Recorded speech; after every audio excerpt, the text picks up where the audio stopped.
موتوسيكل جديد من شركة كيوي بس عامل قلبان في السوق المصري دلوقتي، ومن اكتر الموتوسيكلات اللي عليها طلب. موتوسيكل اسمه ار كي 200 سي سي. موتوسيكل جاي بامكانيات حلوة جدا وبشكل مميز خلى الناس حابة انها تشتريه.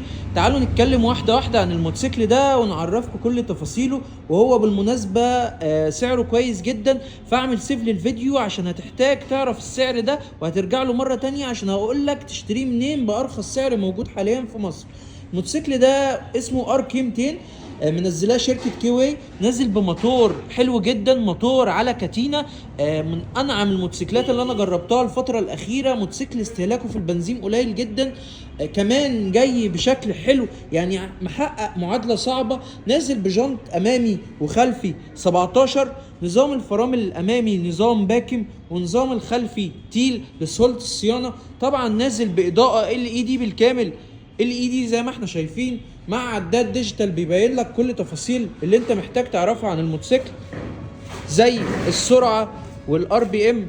بيبين لك كل تفاصيل اللي انت محتاج تعرفها. كمان الموتوسيكل ده فيه عوامل بنزين، تانك البنزين 15 لتر، هيقضيك حوالي مثلا لتر 35 ل 40 كيلو. ودي حاجه مميزه جدا في الفئه السعريه دي.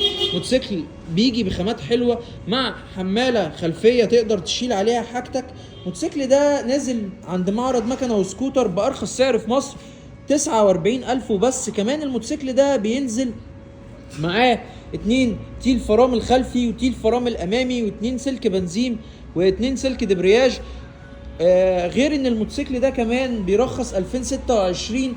الشاسيه بتاعه استيراد بالكامل، مفيش اي حاجه فيه الموتوسيكل ده معموله هنا في مصر. الحق العروض مع معرض مكنه وسكوتر. لو عايز تسالني عن اي تفصيل تانية ممكن تكلمني على رقم 011 21 53 44 88. متاح